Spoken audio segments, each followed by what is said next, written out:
जय हिंद दोस्तों, बहुत बहुत स्वागत है हमारी इस इन्फॉर्मेटिव वीडियो के अंदर। फाइनेंशियल ईयर 24-25, असेसमेंट ईयर 25-26, अभी आपका जो साल खत्म हुआ है 31/3/2025, इसकी आईटीआर भरने का सीजन स्टार्ट हो चुका है। दोस्तों बहुत सारे लोग क्या होते हैं, कंफ्यूज होते हैं। आईटीआर का फॉर्म आपको पता है, अगर आप गलत भर देते हो तो सेक्शन 139(9) का नोटिस आपको आ सकता है। आज हम आपको बताने वाले हैं, अगर आपकी सैलरी की इनकम है या कोई ऐसी इनकम आ जाती है जो ITR 1 एप्लीकेबल होती है, लेकिन फिर भी आप ITR 1 नहीं भर पाएंगे, जो हम आज आपको वीडियो में बता रहे हैं, अगर उनमें से कोई भी आपको इनकम आ रही है तो। दोस्तों मैंने आपको बताया ITR 1, 2, 3, 4 ये 4 तरह के फॉर्म इंडिविजुअल के तौर पर लागू होते हैं। ये पार्टनरशिप फर्म, ये कंपनी, ये ट्रस्ट और सोसाइटीज वगैरह पर लागू होते हैं। तो आपको अपनी इनकम के हिसाब से करेक्ट और एग्जैक्ट ITR का फॉर्म भरना है। 5 तरह से एक व्यक्ति इनकम कमा सकता है: सैलरी की इनकम या पेंशन की इनकम, इसके बाद रेंटल किराए की इनकम, PGBP यानी कि बिजनेस की इनकम, अगर आप कोई भी सेल या परचेज करते हो तो यहाँ आ जाएगी। कैपिटल गेन, अगर आपने कोई शेयर मार्केट में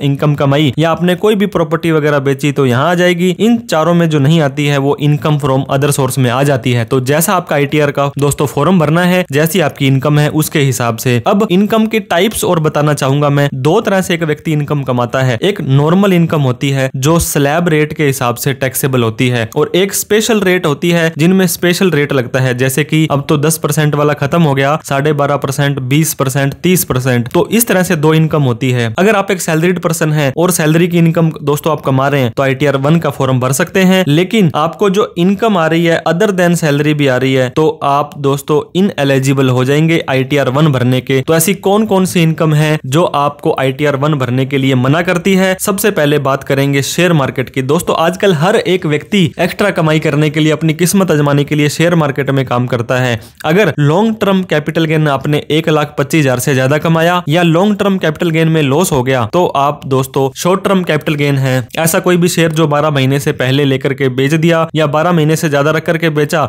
लेकिन उसमें लॉस हुआ या 1.25 लाख से ज्यादा इनकम हुई तो ITR 2 का फॉर्म भरना पड़ेगा। हालांकि अगर आपकी लॉन्ग टर्म कैपिटल गेन है, शॉर्ट टर्म नहीं है और 1,25,000 रुपए तक है, उसको आप ITR 1 में दिखा सकते हो। म्यूचुअल फंड दोस्तों, शेयर मार्केट में टाइम, नॉलेज, एक्सपीरियंस नहीं है तो बहुत सारे लोग म्यूचुअल फंड के अंदर अपना कमाई करने के लिए पैसा SIP के अंदर लगाते हैं, मतलब हर महीने या लम सम के अंदर भी लगाते हैं। तो यहाँ पर भी 1.25 लाख से ज्यादा ELSS के अंदर प्रॉफिट है या लॉस है या शॉर्ट टर्म के अंदर म्यूचुअल फंड में प्रॉफिट हुआ है तो ITR 2 का फॉर्म आपको भरना पड़ जाएगा। इसके बाद में दोस्तों बड़ा ही रिस्की सेगमेंट इंट्राडे, आज शेयर लिया और आज ही बेच दिया, फ्यूचर एंड ऑप्शन में आपने अपनी किस्मत आजमाई, ITR 3 का फॉर्म भरना पड़ेगा। Profit and loss count balance sheet आपको बनानी पड़ेगी। हालांकि आप ITR 4 का फॉर्म भी भर सकते हो, जहां पे आपको टर्नओवर का कम से कम 6% प्रॉफिट दिखाना होता है, लेकिन कई बार आपको लॉस वगैरह होता है तो आपको ये दिखाना सही नहीं लगता है, तो F&O और इंट्राडे वाले भी ITR 1 का फॉर्म नहीं भर सकते हैं। इसके बाद अनफॉर्चुनेटली किसी तरह का कोई आपको लॉस हो गया है तो दोस्तों आपको पता होगा उस लॉस को आगे के सालों के प्रॉफिट से आप एडजस्ट कर सकते हैं। जैसे कि लॉन्ग टर्म कैपिटल गेन या शॉर्ट टर्म कैपिटल गेन का लॉस है आगे के 8 सालों पर, आपका F&O का है आगे के 8 सालों पर, इंट्राडे है वो आगे के 4 सालों तक आप कर सकते हैं। तो लॉन्ग टर्म, शॉर्ट टर्म है और लॉस कैरी फॉरवर्ड करना है तो ITR 2, इंट्राडे, F&O का लॉस कैरी फॉरवर्ड करना है तो ITR 3 का फॉर्म भरना पड़ेगा। दोस्तों क्रिप्टो करेंसी का जमाना है, जिसे इनकम टैक्स वाले प्यार से VDA बोलते हैं, virtual digital asset. Crypto currency special rate की इनकम होती है। अगर आप इसको इन्वेस्टमेंट के तौर पर करते हैं तो ITR 2,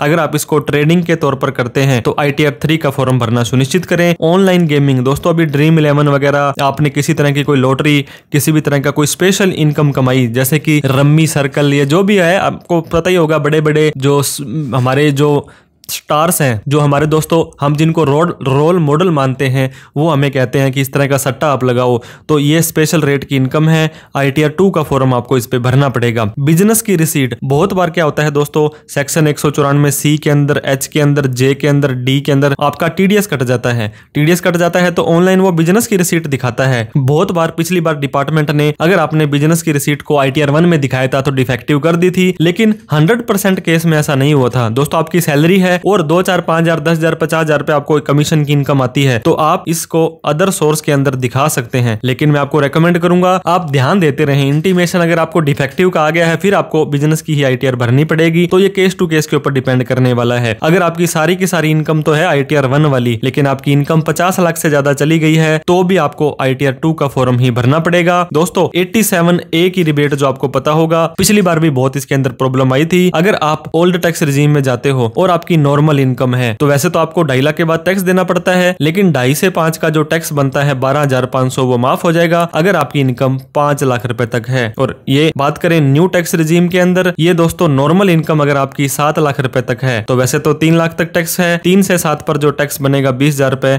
वो आपका 87A के अंदर माफ हो जाने वाला है। बात करें दोस्तों अगर आप स्पेशल रेट की कोई भी इनकम कमाते हैं तो स्पेशल रेट के अंदर आपको ओल्ड रिजीम में तो 12,500 की छूट मिल जाएगी, लेकिन न्यू के अंदर आपको कोई रिबेट नहीं मिलने वाली है। इस चीज का आपको ध्यान रखना है। ड्यू डेट क्या है दोस्तों, यूजुअली तो 31 जुलाई होती है, लेकिन डिपार्टमेंट ने इस बार तो आईटीआर के फॉर्म को 100 दिन हो गए हैं, आईटीआर 2 और 3 के फॉर्म नहीं लाए हैं, तो 15 सितंबर से पहले आप अपनी आईटीआर भर दें। वैसे 31 जुलाई होती है, 15 सितंबर तक नहीं भर पाए हैं तो 31 दिसंबर तक भर दें। दोस्तों 15 सितंबर के बाद भरेंगे तो ओल्ड रिजीम में नहीं जा पाएंगे, लॉस कैरी फॉरवर्ड नहीं कर पाएंगे और आपको इंटरेस्ट लगेगा और आपका रिफंड भी थोड़ा सा लेट आने वाला है। तो आपको मैं क्या सजेशन देना चाहता हूं, आईटीआर भरें या ना भरें, एक बार अपना AIS, TIS और 26S जरूर चेक कर लें। बैंक की स्टेटमेंट की एंट्रियां, स्पेशली क्रेडिट साइड के अंदर जो पैसा आ रहा है, प्रॉपर आईटीआर का फॉर्म भरें, लीगल रहें, लॉयल रहें, टेंशन फ्री रहें। किसी भी तरह की प्रोफेशनल हेल्प आपको चाहिए हो दोस्तों तो आप हमारे द्वारा हमारी सर्विसेज ले सकते हैं, कॉल मैसेज व्हाट्सएप कर सकते हैं। वीडियो अच्छी लगी हो तो लाइक करें, अभी तक हमें सब्सक्राइब नहीं किया है सब्सक्राइब करें। दोस्तों इस वीडियो को उन सभी लोगों में शेयर करें